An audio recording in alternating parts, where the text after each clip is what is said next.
a minha geração.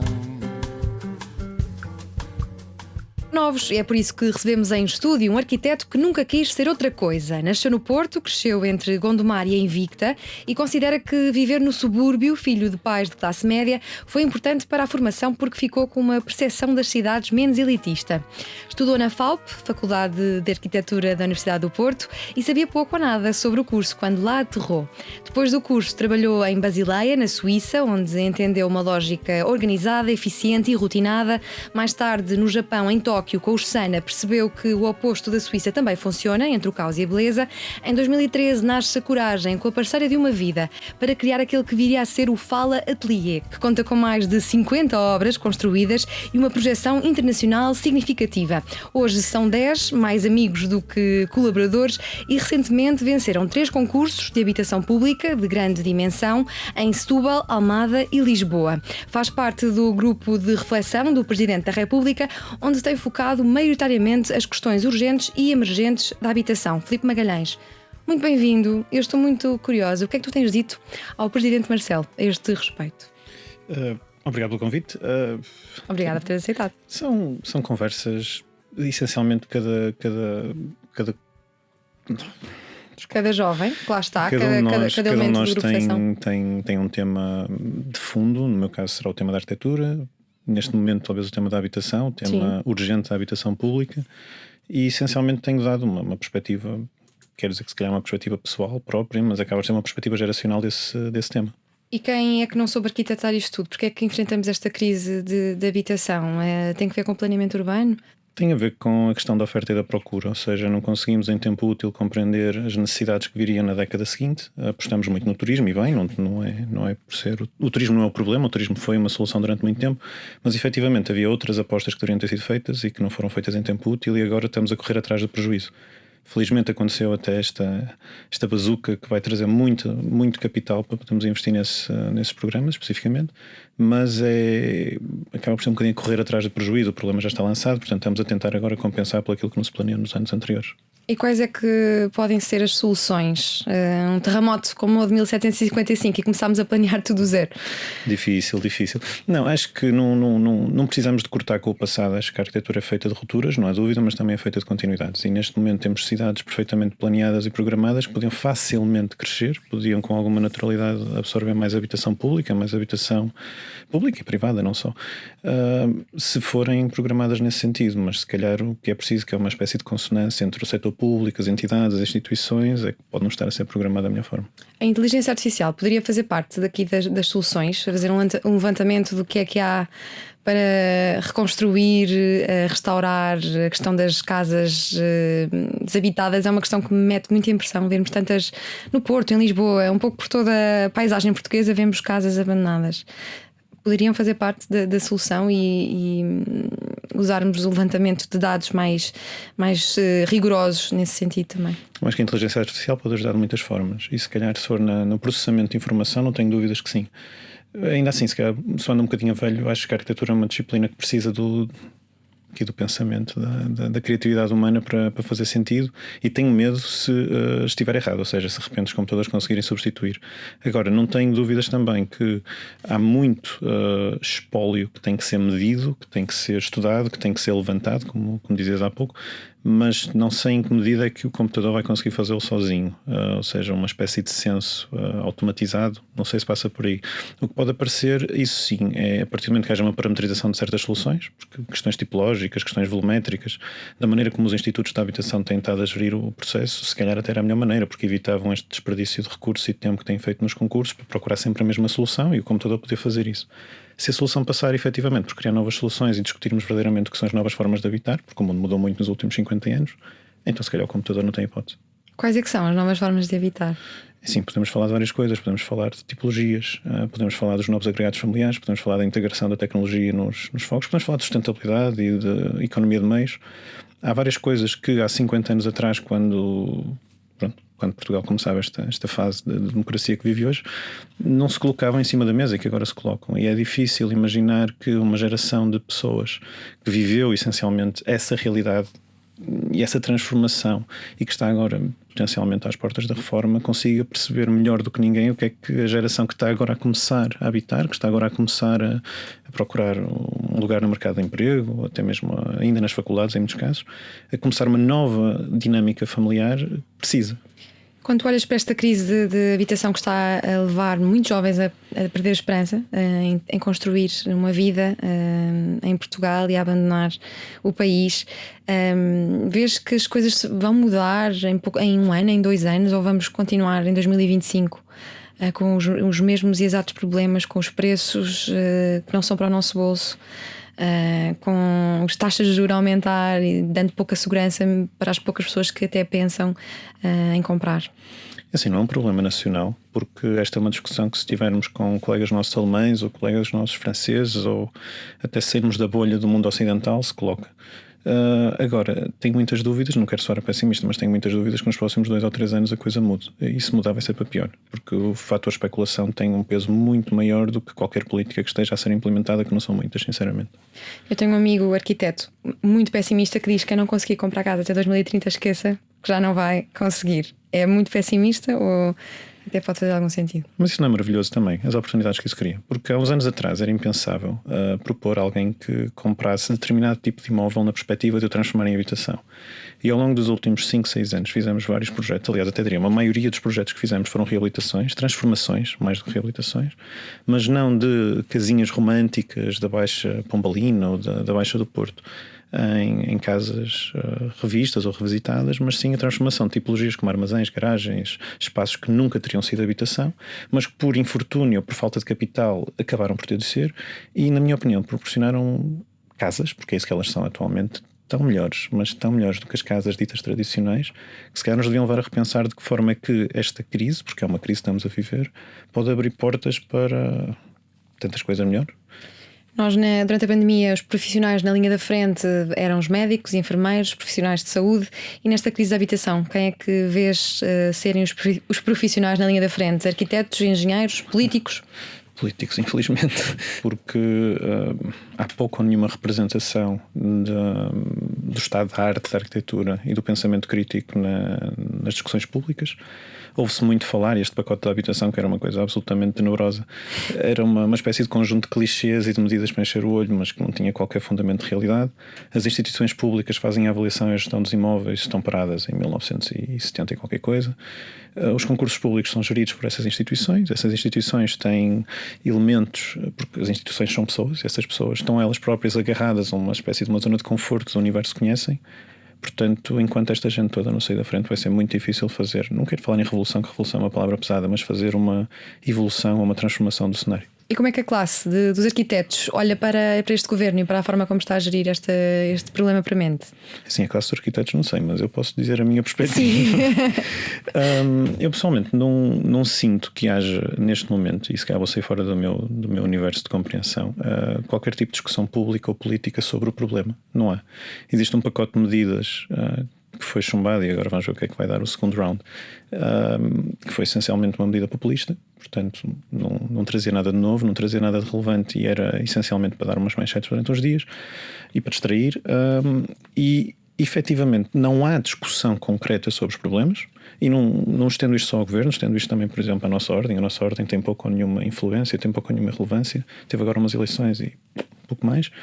Não há interesse público, porque há uma tentação quase natural de criticar o problema, mas de facto, quando chega um momento, não há a disposição de plataformas ou de fóruns onde se possa efetivamente discuti-lo. E por isso acabamos todos nesta coisa meio futebolística, não é? Foi penalti ou não foi penalti, clubismo para aqui, clubismo para ali, em que não estamos nunca a discutir o problema. Estamos sempre a criticar o problema, estamos a dizer que isto é impossível, estamos a dizer que os combustíveis estão sempre a subir, estamos sempre numa perspectiva muito pessimista, muito portuguesa no mau sentido, entenda-se. Mas não estamos a discutir o problema e como é que o vamos resolver. E o que é que se poderia fazer diferente para enfrentar o problema de frente? Se pegarmos, por exemplo, no valor que foi pago à TAP no ano passado, resolvemos o problema de uma vez só, com construção de raiz para uma habitação para toda a gente. E o que é que se fazia à TAP? Privatizava-se. Não sei, estou a sair fora da minha zona de conforto, mas se o Estado tem capacidade para resolver esse problema, também tem capacidade para resolver o problema da habitação. Acho que em primeira instância devia renovar a frota, ou seja, devia renovar as entidades, as instituições, ou seja, é preciso termos gente nova, sangue novo, um espírito um bocadinho mais crítico nas instituições que estão a lidar com o problema. Não podemos simplesmente estar sempre a dar a mesma resposta, porque eu costumo dizer esta piada meio a brincar, que se um cirurgião fizer 500 operações e for bem sucedido, ele é fantástico. Se um político fizer 500 vezes a mesma política, será que ele continua a ser um fantástico político? E nestes concursos públicos que têm havido nos últimos 2 anos para a habitação pública, é assustador. Os resultados são... Nós ganhamos 3 num sistema que eu costumo dizer que é o sistema do cavalo de Troia, não é? Que é tentar fazer uma coisa a parecer que é outra para conseguir depois, em segundo momento, abrir o cavalo e iniciar a revolta. Mas é assustador pensar que a maior parte dos concursos têm que ser ganhos com uma arquitetura. Estes concursos que o Fala Atelier venceu são um sinal de esperança de que a habitação pública vai ser uma prioridade em Portugal? Não, são sinal de que o júri estava distraído, porque efetivamente eram propostas dissimuladas de outra coisa qualquer, e nós ganhamos sozinhos, ganhamos em colaboração com o Atelier Experimental, que é um ateliê também do Porto, com quem temos colaborado em vários projetos. Mas acho que são um sinal de que, para o bem ou para o mal, há muita gente a não prestar atenção ao problema, porque não prestam atenção ao problema e depois, em segundo momento, não prestam atenção às soluções que são propostas, o que demonstra apenas e só indiferença, o que é um bocadinho preocupante. Esta não era a tradição do Fala Atelier até agora, a habitação pública? Não. O que é que faziam? Encomenda privada, pequena dimensão, habitação coletiva pequena, habitação unifamiliar, trabalhar nos subúrbios, ou seja, trabalhar noutra realidade completamente diferente. Mas ao longo, já temos 10 anos de prática, portanto sempre nos interessamos pelo concurso público, fomos experimentando aqui e ali, mas sem ser um foco principal, e no último ano foi uma estratégia deliberada. Mas é bastante diferente agora o mercado em que vão entrar. Curiosamente, não está a parecer assim tão diferente quanto isso. Na realidade, quer dizer, inicialmente e como ponto de partida, sim, são escalas diferentes, é um cliente público, que é muito diferente do cliente privado. Para quem é que se vai destinar as habitações que vão criar? Será uma habitação de custo controlado, ou seja, com rendas acessíveis, por candidatura, por aplicação, mas serão essencialmente para famílias de classe média baixa. Exato, porque esta crise da habitação está a afetar sobretudo classe média?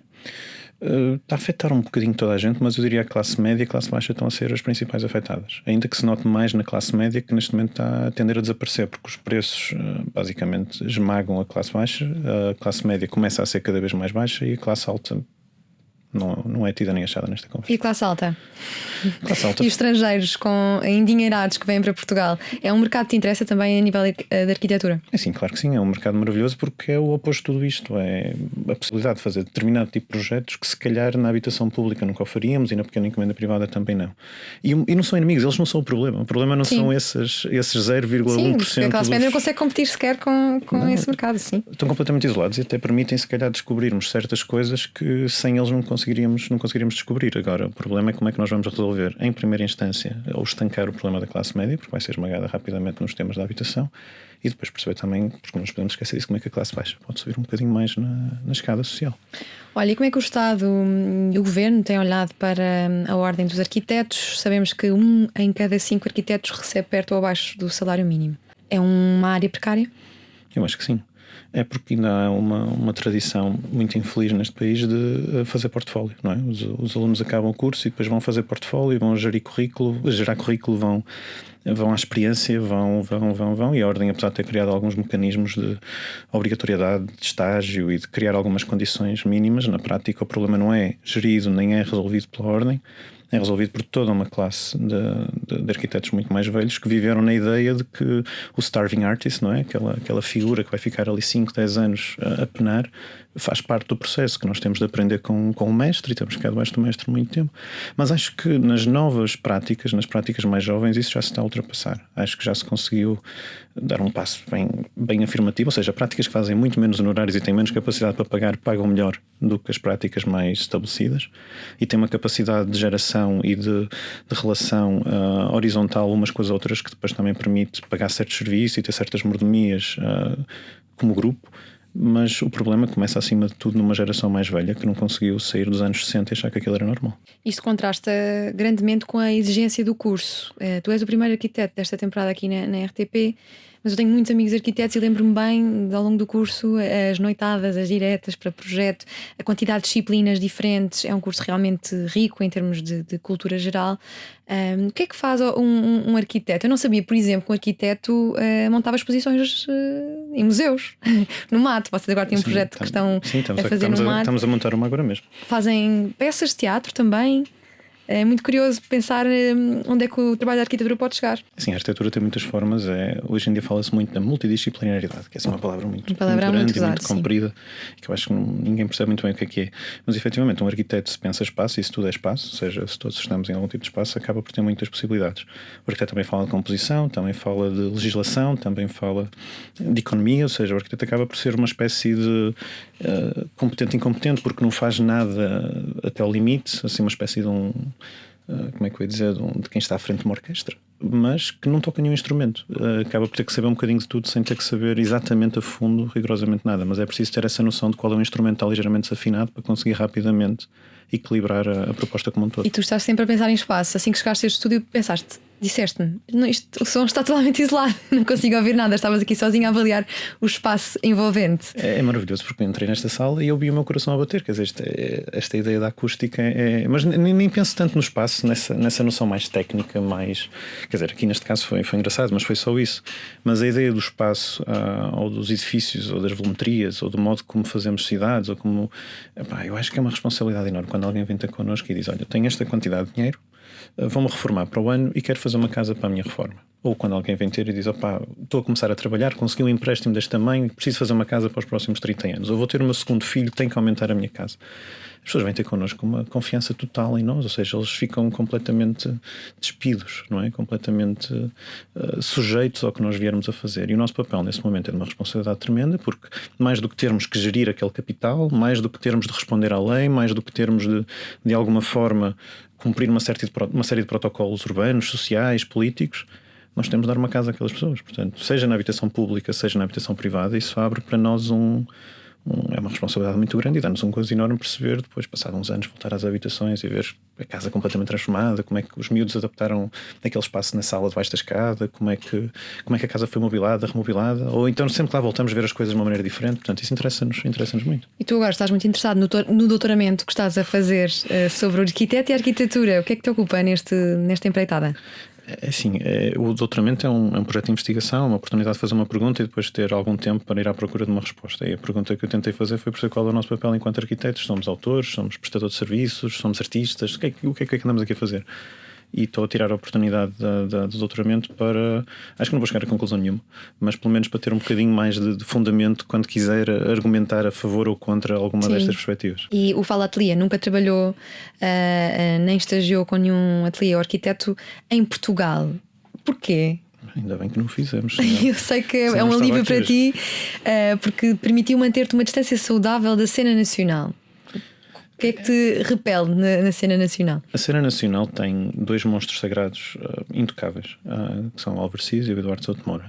O problema são referências totais e completas, principalmente o arquiteto Cisa, para nós é qualquer coisa de extraordinário.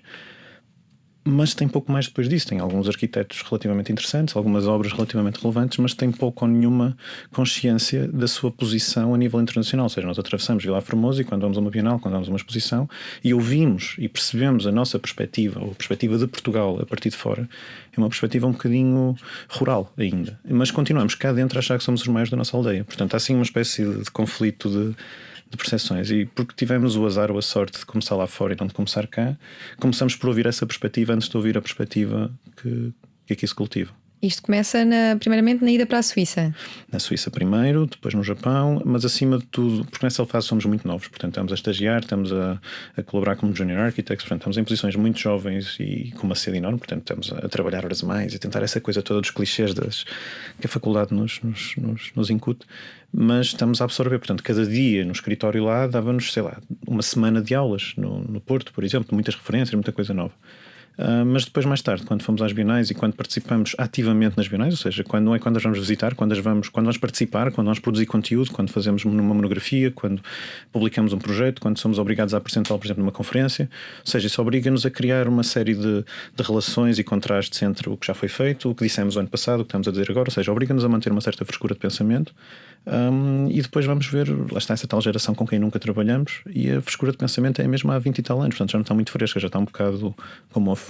E depois desta experiência na Suíça e no Japão, não houve vontade de não voltar a Portugal? Porquê voltar? Não, na Suíça definitivamente não ia lá ficar, mas no Japão se as condições económicas fossem outras. Então dá-nos um capítulo sobre a Suíça e um capítulo sobre o Japão. Assim, a Suíça é um país maravilhoso, é uma espécie de Eldorado para se fazer arquitetura, porque tem condições económicas, condições políticas, tem um respeito pela figura do arquiteto. Bons salários. Sim, maravilhoso. Tudo na Suíça é feito para a arquitetura ser fantástica. Mas viver na Suíça, a mim pessoalmente, não me fascinou. Foi uma vida um bocadinho normal, casa, trabalho, casa. Sim. Não havia uma espetacularidade por aí além. No Japão, ir comprar um pacote de leite ao supermercado era uma aventura. Quer dizer, qualquer coisa que se faça no Japão... Desde logo que não sabias ler as placas. E nem que soubesse aquilo. Tudo lá era espetacular. Viver numa cápsula de 8 metros quadrados, eu costumo dizer que a Ana-Luísa vivemos lá durante um ano e foi o melhor ano da nossa vida. Como assim viver numa cápsula? Viver numa cápsula, literalmente numa cápsula de 1972, do Kishi Kurokawa, no meio de Tóquio, uma coisinha, parecia uma máquina de lavar. Quem for à net ver as imagens são muito engraçadas desse projeto. Foi desconstruído, não, demolido, desmontado, talvez, o ano passado, portanto já não existe. E fomos os primeiros estrangeiros a morar lá, portanto tivemos a oportunidade de fazer uma série de artigos e de refletir sobre o que era morar ali. Mas tudo no Japão, mesmo essa experiência mais extrema, as experiências mais normais, trabalhar, perceber como é que funcionam as dinâmicas sociais, era espetacular. Só que tudo o que é bom acaba um dia, não é? E um dia voltamos para trás. E regressaste a Portugal. E regressamos. E até juntares a coragem para começar o Fala. Por acaso é uma história engraçada. Começamos o ateliê no Japão. Foi lá? Sim, um dia estávamos a fazer. A Ana-Luísa estava na Faculdade de Tóquio, eu estava a trabalhar com a Sejima e estávamos a fazer um projeto. Acho que na altura não era no WhatsApp, mas seria no Messenger ou qualquer coisa do género, a trocar umas imagens. E a dada altura tivemos uma conversa sobre isto tem que passar a ser qualquer coisa, isto tem que ter um nome. E começamos no Japão, demos o nome no Japão, criamos aquela identidade meio abstrata e a identidade definiu-se porque tínhamos uma página de Facebook. Pronto, era isso e começamos a existir como tal. Com a Ana-Luísa, que já aqui mencionaste algumas vezes, atravessaste o Sudeste Asiático com imigrantes ilegais. Como assim? É verdade. Nós compramos um guia da Lonely Planet, mas não lemos certas partes e devíamos ter apanhado um determinado comboio, mas não apanhamos, então apanhamos a caminhoneta que vinha a seguir, que era usada para rotas de imigração ilegal de imigrantes do Myanmar, com malta do exército entrar pelos autocarros adentro e mandar toda a gente cá para fora, metralhadoras apontadas. Portanto, foi no final não foi nada, mas foi um dia bem passado. Foi assim uma história engraçada. E voltaste para um país mais seguro, Portugal, não é? Sem metralhadoras assim à vista. E além de avançares com o Fala, também tornaste professor de arquitetura. Como é que vai o ensino da arquitetura em Portugal? Fazes parte daqueles professores que quase exigem diretas aos alunos. Como é que olhas para os alunos, vêm entusiasmados e sabem o que é que os espera depois no fim em relação ao mercado precário? Pessoalmente, quando comecei a dar aulas, não fazia ideia como é que isso ia funcionar, mas gostei imenso. Já sou professor há 8 anos e fui em Portugal, também já fui no Canadá, em Itália, na Suíça, portanto já fui sendo em vários sítios. E eu, a Ana-Luísa, a Amélia, portanto toda a gente no escritório já teve alguma experiência de ensino. Tem frequentemente. E adoro, porque acho que é fundamental para a prática ter o ensino a refrescar e a obrigar-se a uma espécie de autoquestionamento, e o ensino a ter a prática também a forçar o mesmo tipo de autocrítica. E agora, a pergunta que estava aí no meio dessa pergunta, que é sobre as escolas em Portugal estão ao Deus dará, porque essencialmente, por serem escolas tendencialmente públicas, as melhores escolas são escolas que têm uma espécie de proteção, de progressão de carreira, ou seja, quem lá fica até não poder ficar mais, e essencialmente os professores são os mesmos há 20, 30, 40 anos, o que é assustador, porque os programas são os mesmos, as escolas são as mesmas, e isso depois também dá origem à tal situação da reputação e desses mitos que se criam. Por exemplo, no nosso escritório trabalhamos das 9 às 6h30, de segunda a sexta. Parece-nos saudável, e agora já começamos a ter pessoal que não trabalha um dia por semana, já começamos a ter os teletrabalhos. Sim. Portanto, parece-nos natural adaptar-nos ao nosso tempo, mas há ainda uma ideia errada de que para ser um arquiteto temos que sofrer na pele as noitadas, as diretas, essa coisa toda, que é muito imposta por essa mentalidade de outro tempo e de uma certa falta de adaptação ao que se passa agora. Mas acho que as escolas precisam urgentemente de renovar a frota. E porquê é que não está a acontecer? Isso parece-me que é um bocado... Não é só um problema da arquitetura, é um problema da academia em Portugal. Em direito acontece o mesmo. Se falarmos nas melhores escolas do mundo neste momento, e seriam, por exemplo, Zurique, Mendrisio, Harvard, o princípio do que acontece nessas escolas é que os professores são obrigados 2 em 2 anos a rodar. Ou seja, de 2 em 2 anos temos que trazer o que quer que seja que está a acontecer lá fora e obrigar a escola a reinventar-se. E mais do que isso, são escolas que têm um modelo de estúdio, ou seja, cada professor ensina uma coisa diferente. Um ensina amarelo, outro ensina vermelho, outro ensina azul, outro ensina verde. E depois os alunos, como acabam por fazer percursos de 5, 6, 10 destes professores, no final são criaturas críticas, não é? Porque acabaram por ver muita gente a dizer o oposto umas das outras e acabam por ter que se colocar e posicionar neste espectro. Em Portugal, as escolas são tendencialmente réplicas mais ou menos gastas da Escola do Porto, porque a Escola do Porto era uma coisa maravilhosa há muito tempo atrás e ainda vive dessa reputação. E o que acaba por acontecer é que o programa é sempre o mesmo, as soluções são sempre as mesmas. Há uma espécie de ideia de isto é o que se faz, é assim que se deve fazer, e poucos são aqueles que depois, quando saem cá para fora, conseguem encontrar uma alternativa, um caminho, uma posição que lhes permite ser outra coisa qualquer, porque há uma espécie de status quo que diz é assim que se faz e quem não faz assim está errado, que é profundamente erróneo. Sim, por falar em universidades internacionais, a Rice University em Houston galardoou o vosso ateliê com a Spotlight Awards em 2020. A que é que se deve? Essencialmente, a Rice University nos Estados Unidos é uma das maiores faculdades de arquitetura do país, e é uma faculdade que tem também essa tendência para se querer reinventar regularmente, principalmente porque está no centro dos Estados Unidos, portanto está numa zona geograficamente mais difícil, mais limitada, e tem alguma dificuldade em atrair para lá os melhores professores, e então criou uma série de programas e protocolos, entre eles o Spotlight Award, que tenta de alguma forma trazer, como o nome indica, o spotlight, o foco para esse pensamento que eles têm lá.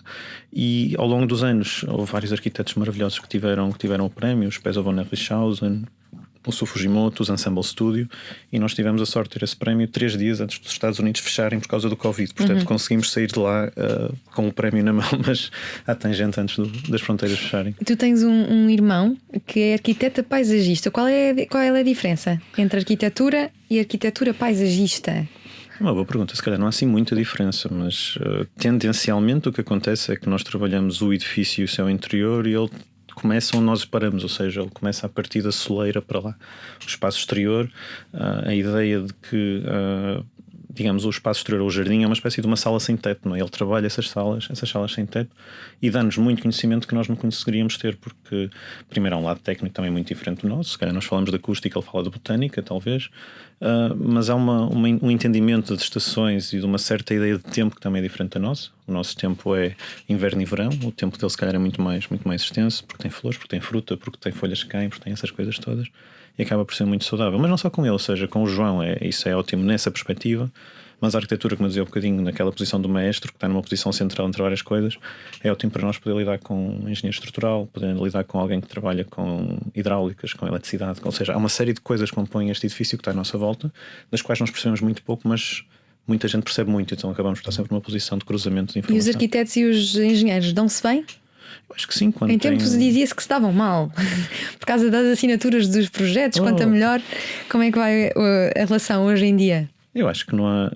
Eu acho que há precisam um do outro. Eu acho que não há mal nenhum. E aqui vou dizer uma coisa que vou ser polémico. Vou ser muito polémico, principalmente para os arquitetos. Eu não acho que há mal nenhum nos engenheiros assinarem os projetos, porque 99% dos arquitetos que assinam projetos não fazem nada de jeito. Portanto, não há mal nenhum em haver mais pessoas que não o fazem, porque o que vai acontecer é que o mercado, porque é o mercado que está na causa disto, vai acabar por encontrar uma solução para suprimir esse problema, quanto menos seja empresas de construção que metem um miúdo qualquer recém-licenciado a assinar os projetos. É um arquiteto, mas na prática é a empresa de construção que o está a fazer.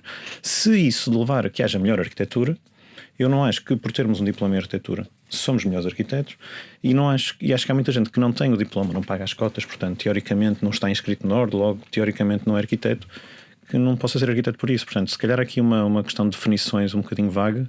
Eu acho que se alguém conseguir fazer um bom projeto, não vejo problema nenhum em poder assinar. E a arquitetura também deve e pode estar envolvida em desígnios como as alterações climáticas? Não pode, tem. E essa é outra das questões que também está a ter muita dificuldade em entrar no nosso cenário, porque não há a percepção da relevância e da importância desse problema.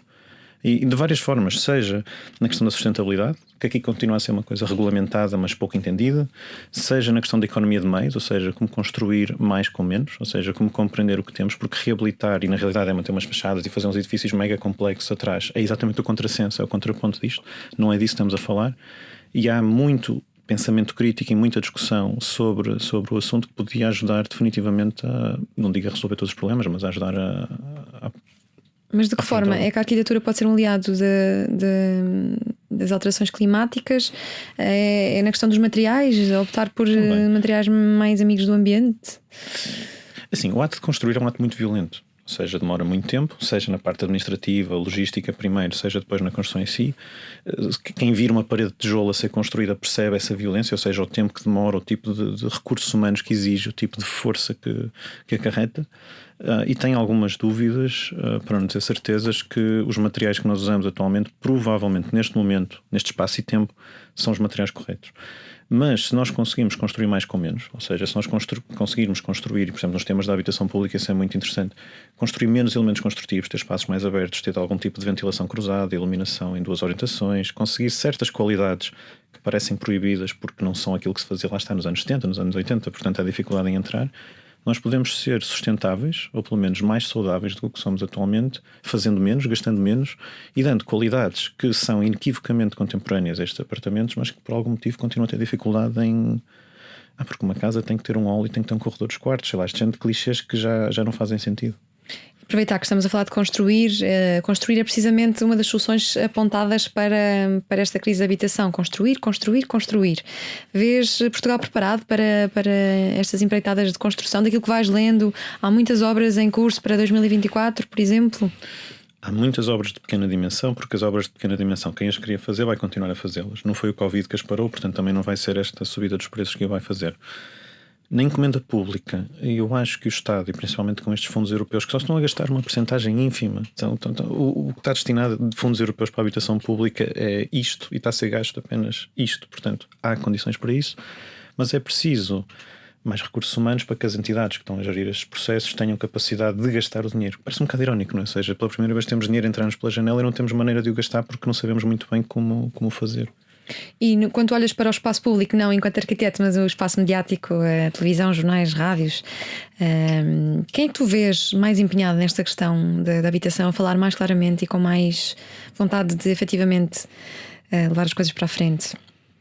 Uma pergunta difícil, não me está a passar ninguém pela cabeça. Isso é mau sinal. Assim, o que acontece muito, à porta fechada, quando ninguém está a ouvir, nos ateliês há muita discussão sobre isso. Há muita discussão porque quase toda a gente tem noção de como estes concursos, estou a falar especificamente dos concursos do Instituto de Habitação e Reabilitação Urbana dos últimos 2 anos, foram geridos em empreitada, mas sem qualquer nexo e sem qualquer visão política da mais-valia deles.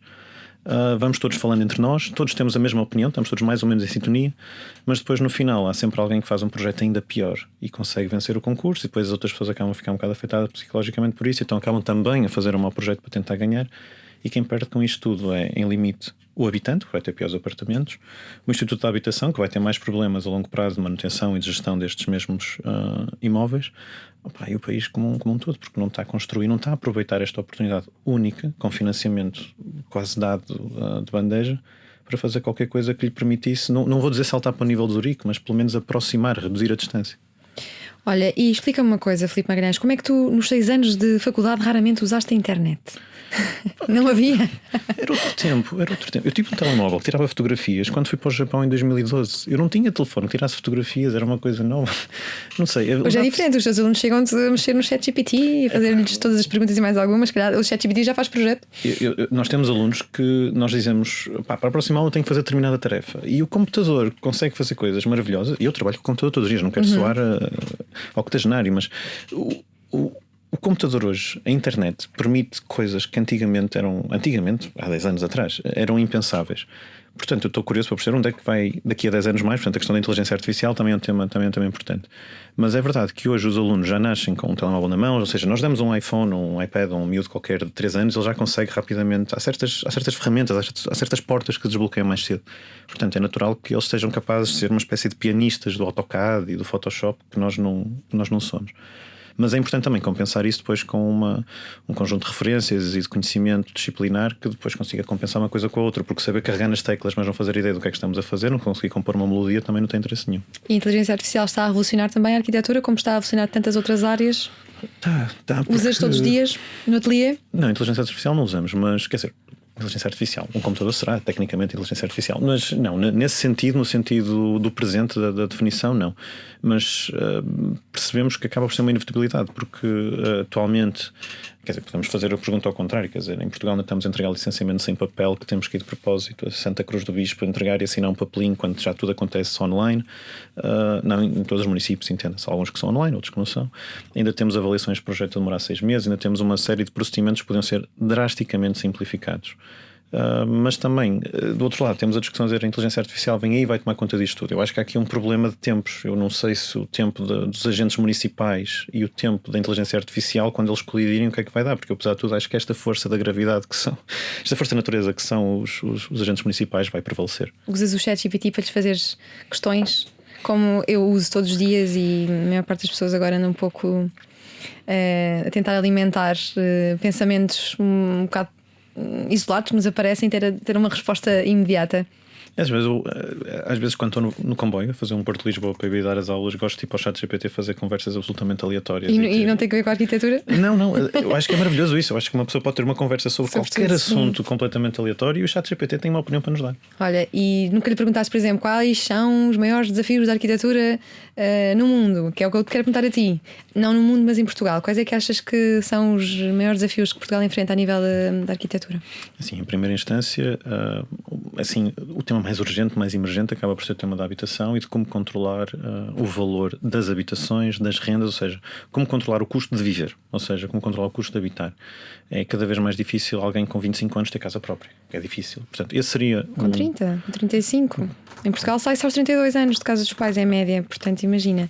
O que é que nós podemos aprender? Tem outros países que sejam exemplos de que de alguma forma com quem possamos aprender? Sim, eu acho que essa questão também ultrapassa, ou melhor, extravasa o tema da habitação e acaba por tocar também no tema da realidade salarial do país. Quer dizer, a média salarial do país é, neste momento, se calhar 1/3 ou 1/4 de certos países que têm o mesmo problema, mas nos quais habitar não custa tanto como custa aqui à proporção. Ou seja, não sei, tenho dificuldade em perceber como é que se vai resolver esse problema no curto prazo. Tenho quase a certeza absoluta que vai passar pela construção de mais habitação ou pela transformação das habitações existentes, mas também temos um problema de rejuvenescimento da população que não está a conseguir compensar essas diferenças. Não sei, há aqui muita coisa que se mistura. E no que toca à construção é as longas demoras, porque mesmo quem tem muito dinheiro fica anos à espera de ver uma casa, um prédio ser construído. Isso também é uma batalha diária, não é? Que é querer construir uma casa e ter que esperar 3 anos para ter. Não pelo 3 anos já estás a dizer otimista. Ou não? Nós somos muito eficientes. No nosso escritório nós somos muito eficientes. Não fala, mas não será essa Estou a aproveitar o essa momento realidade para fazer publicidade. Não, acho que há uma condição que é aquele anos a construção. Uma casa normalmente demora 1 ano a ser construída, mais coisa, menos coisa. E essa tal geração mais antiga de arquitetos continua a celebrar a ideia que um projeto tem que demorar 3 ou 4 anos para ser um bom projeto. Eu acho que não. Sim. Um bom projeto, a boa arquitetura faz, se for o caso, em 3 semanas. Depois é preciso ter a capacidade técnica, humana, de orçamento e de cliente e de câmara para conseguir executar. Mas a arquitetura é fácil. A arquitetura é muito fácil se formos bons arquitetos. O que é difícil depois é levá-la até à tangibilidade da construção. Mas, não sei. Em Tóquio, viveu numa cápsula e escreveu sobre a experiência entre artigos e exposições. Atualmente, este portuense benfiquista é professor de arquitetura em Lisboa e Milão e desde 2015 deu aulas em várias escolas europeias, tais como Munique, Liège ou Paris. Quem o conhece diz que é muito comunicativo, dá conferências incríveis e tem uma obsessão por escrever em minúsculas. Já teve a oportunidade de apresentar o trabalho do Fala Atelier presencialmente em conferências em Nova Iorque, Chicago, Bruxelas, Londres, Tóquio e um pouco por todo o mundo. Escreve regularmente para revistas académicas e para publicações de arquitetura. Em 2020 começou o doutoramento na FAUP com uma investigação centrada na ideia do arquiteto enquanto autor e da arquitetura enquanto arte. A maior obra está para vir em março de 2024. Vai nascer a primeira filha, a pequena Maria, fruto de um relacionamento intenso, pessoal e profissional. Com a companheira teve várias aventuras, desde percorrer a Europa de carro com amigos até atravessar o Sudeste Asiático com imigrantes ilegais do Myanmar. Nós aqui estaremos para ver tudo o que está ainda por arquitetar, nomeadamente no que a habitação pública diz respeito. E agradecemos ao Filipe Magalhães pela última hora de conversa na Antena 3 e na TV3. Filipe, obrigada. Obrigado. O que vamos fazer?